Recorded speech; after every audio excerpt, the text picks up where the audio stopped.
जय हिंद साथियों, स्वागत है आप सभी का आपके अपने चैनल जेडबीसी स्टडी जोन पर। दोस्तों मैं आज आप सभी लोगों के लिए बीएससी फोर्थ सेमेस्टर से यहाँ पर जो है आपके लिए सिलेबस लेकर आया हूँ। ठीक है, और ये जो रहेगा हमारा जूलॉजी का रहेगा। और यहाँ पर जो है इसका कोर्स टाइटल देख लीजिए क्या है, gene technology and human welfare. Gene का जो है टेक्नोलॉजी किस प्रकार होता है, मतलब वही हेर फेर करने के लिए बोल रहा है, मैनिपुलेशन के लिए। उसके बाद ह्यूमन वेलफेयर, ये ह्यूमन वेलफेयर में जो है हमारे लिए जो है कैसे उपयोगी, इनके बारे में जो है पूरा यूनिट रहेगा। हम जानते हैं कि जो भी हमारा बीएससी का सेमेस्टर होता है, प्रत्येक सेमेस्टर में जो टोटल हमारे पास 8 यूनिट होते हैं। ठीक है, तो मैं सबसे पहले क्या करता हूँ, सबसे पहले यूनिट का जो है आपको बताता हूँ कि क्या क्या उसमें से आपको जो है पढ़ना रहेगा। तो सबसे पहले यूनिट का जो नाम है यहाँ पर प्रिंसिपल्स ऑफ जीन मैनिपुलेशन।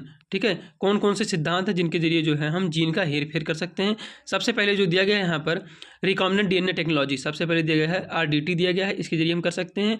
उसके बाद दिया गया है रिस्ट्रिक्शन एंजाइम, क्लोनिंग वेक्टर और लाइगेशन, इनके बारे में जो आपको पढ़ना रहेगा। साथ ही साथ gene transfer and gene therapy के बारे में भी आपको पढ़ना रहेगा। अब सेकंड यूनिट देखिए क्या दिया गया है। सेकंड यूनिट दिया गया है application of genetic engineering. Genetic engineering का जो है आपको यहाँ पर एप्लीकेशन या उसका जो है कार्य लिखना रहेगा। सबसे पहले जो दिया गया है सिंगल सेल प्रोटीन यानी कि या सीपी के बारे में जो है आपको लिखना रहेगा। साथ ही साथ यहाँ पर जो है crop and live stock improvement, उसके बाद डेवलपमेंट ऑफ ट्रांजिशनिंग एनिमल का जो है आपको डेवलपमेंट पर भी यहाँ पर जो है लिखना रहेगा। उसके बाद आपका सिलेबस है यहाँ पर development of DNA drug and vaccine. DNA drug और वैक्सीन का जो है किस प्रकार विकास हुआ, इसके बारे में आपको यहाँ पर लिखना रहेगा। अगर आपका पेपर जो है सब्जेक्टिव होगा तब लिखना रहेगा, वरना जो एमसीक्यू में क्या करना रहेगा, गोला भरना रहेगा। कहने का सेंस ये है मेरा। यहाँ पर यूनिट नंबर 3 देखिए क्या है, एंजाइम टेक्नोलॉजी। ठीक है, सबसे पहले जो इसमें दिया गया है हमारा माइक्रोबियल कल्चर, उसके बाद दिया गया मेथड ऑफ एंजाइम प्रोडक्शन, फिर इम्यूलाइजेशन ऑफ एंजाइम। एंजाइम का जो है किस प्रकार जो है इम्यूलाइजेशन होता है। ठीक है, अब यहाँ पर देखिए यूनिट नंबर 4 दिया गया है, ध्यान से देखिए क्या है, डीएनए डायग्नोस्टिक्स। डीएनए का जो है क्या उपचार हो सकता है। तो सबसे पहले इसमें पढ़ना रहेगा genetic analysis of human disease. ठीक है, जेनेटिक एनालिसिस मतलब जो ह्यूमन डिजीज में होता है उनके बारे में जो है विश्लेषण करना रहेगा। उसके बाद आपको पढ़ना रहेगा detection of known and unknown mutation के बारे में जो है आपको पढ़ना रहेगा, मतलब नोन और अननोन दोनों के बारे में। इसके बाद आपको जो है यहाँ पर पढ़ना रहेगा एप्लीकेशन ऑफ डीएनए फिंगरप्रिंटिंग। ये इंपॉर्टेंट बहुत हो जाता है। ठीक है, जो इनका जो कार्य होता है मतलब डीएनए फिंगरप्रिंटिंग का, इसके बारे में जो आपको लिखना रहेगा। एप्लीकेशन मतलब समझो कि उसका जो है कार्य पूछ रहा है। ठीक है, उसके बाद आपको पढ़ना रहेगा concept of pharmaco genomic and pharmaco genetic के बारे में जो है आपको यहाँ पर उसकी अवधारणा क्या है इसके बारे में पढ़ना रहेगा। अब यूनिट नंबर यहाँ पर देखते हैं, यहाँ पर 5th क्या है हमारे पास। तो इसमें है सबसे पहले है बायोस्टैटिक फर्स्ट दिया गया है।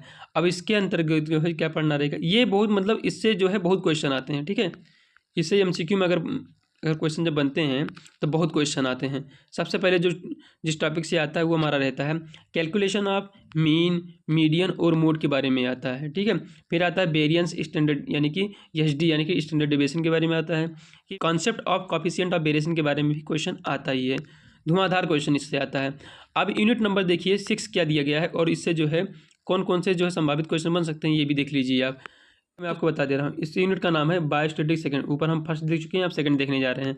अब फर्स्ट में जो है हमको मोड मीन मीडियन मोड पढ़ना होगा। अब सेकंड में हमको क्या पढ़ना रहता है, टेस्ट ऑफ सिग्निफिकेंस। ठीक है, इसके बारे में पढ़ने का सबसे पहले जो हमारा टेस्ट आता है टी टेस्ट होता है, एक होता है हमारा काई स्क्वायर टेस्ट। ये बहुत इंपॉर्टेंट हो जाते हैं अगर आपका पेपर जो है अगर सब्जेक्टिव में हो रहा है तो। ठीक है, बहुत इंपॉर्टेंट हो जाता है। अब ऊपर वाला देख लीजिए क्या है, डाटा समराइजेशन जैसे हमारा आ गया, फ्रीक्वेंसी डिस्ट्रीब्यूशन हो गया, ग्राफिकल रिप्रेजेंटेशन में जो हमारा बार आता है, फिर पाई डायग्राम आता है, फिर हिस्टोग्राम भी हमारा उसी में आता है, किसमें, ग्राफिकल रिप्रेजेंटेशन में। अब यहाँ पर देखिए यूनिट नंबर 7 क्या दिया गया है, ये देखिए ध्यान से क्या है हमारे पास, बेसिस ऑफ कंप्यूटर। ठीक है, कंप्यूटर के जो है बेसिस क्या है, बुनियादी क्या है, उनके बारे में जो है आपको पढ़ना रहेगा। तो यहाँ पर सबसे पहले है बेसिस सीपीयू इनपुट और आउटपुट डिवाइस के बारे में जो है आपको पढ़ना रहेगा। साथ ही साथ जो है ऑपरेटिंग सिस्टम क्या होता है इनके बारे में आपको पढ़ना रहेगा। अब यहाँ पर दिया गया है concept of home page and website. ठीक है, जो मतलब अवधारणा होती है होम पेज क्या होते हैं और वेबसाइट क्या होता है, इनके बारे में पढ़ना रहेगा। साथ ही साथ जो वर्ल्ड वाइड वेब यानी कि WWW के बारे में जो है आपको यहाँ पर पढ़ना रहेगा। अब इसके बाद जो आपको पढ़ना रहेगा यहाँ पर कॉन्सेप्ट, यहाँ पर URL। ठीक है, यूनिफॉर्म रिसोर्स लोकेटर के बारे में पढ़ना रहेगा। फिर use of different search engine कौन कौन से हो सकते हैं इनके बारे में पढ़ना रहेगा। जैसे सबसे पहला सर्च इंजन कौन हो गया आपका जो यूज करते हैं, हो गया गूगल बाबा। अब यहाँ पर देखते हैं यूनिट नंबर हमारा है 8 आ गया। अब इसमें यूनिट में क्या है, बायो इन्फॉर्मेटिक्स, ये भी बहुत इंपॉर्टेंट हो जाता है। ठीक है, जितने भी थोड़ा सा अलग लग रहे हैं यूनिट वो आपके लिए इंपॉर्टेंट ही हैं। ठीक है, सबसे पहले क्वेश्चन यहाँ पर जो है क्वेश्चन बन सकता है डाटाबेस से। ठीक है, अब डाटाबेस जो है हमारा न्यूक्लिक एसिड होता है, जीनोमिक में होता है, फिर प्रोटीन सीक्वेंस में होता है, और स्ट्रक्चर और बिब्लियोग्राफी। अब देखिए जो डाटाबेसेस होते हैं वो जो है हम जिसको बोलते हैं DBMS। ठीक है, डाटाबेस मैनेजमेंट सिस्टम बोलते हैं इनको।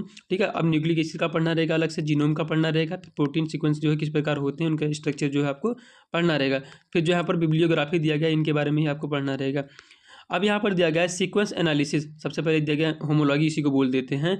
तो यहाँ पर जो दिया गया है pair wise and multiple sequence alignment, यहाँ पर ये बहुत इंपॉर्टेंट हो जाते हैं। ठीक है, अब यहाँ पर जो दिया गया है ब्लास्ट और क्लस्टर W, ये बहुत इंपॉर्टेंट हो जाते हैं आपके पेपर के लिए। अगर ये जो पेपर अगर आपका सब्जेक्टिव अगर हो रहा है तब बहुत इंपॉर्टेंट हो जाते हैं। कौन कौन से हमारे यहाँ पर जो दिया गया क्लस्टर W और यहाँ पर जो पेयर वाइज और मल्टीपल सीक्वेंस अलाइनमेंट जो दिया गया है बहुत इंपॉर्टेंट हो जाता है आपके पेपर के लिए। ठीक है, तो उनके लिए मैं बता दूं, उनके लिए तो बहुत अच्छा रहेगा जिनका पेपर जो है MCQ टाइप में होने वाला है। ठीक है, उनके लिए तो समझो कि ये सेमेस्टर समझो कि ZBC के लिए ही बना है, क्योंकि मैं बहुत क्वेश्चन कराऊंगा। ठीक है, जो हमारा MCQ टाइप रहेगा इसमें जो है बहुत क्वेश्चन कराने वाला हूँ, कोई तो जो है कोई टेंशन लेने वाली बात नहीं है इसमें।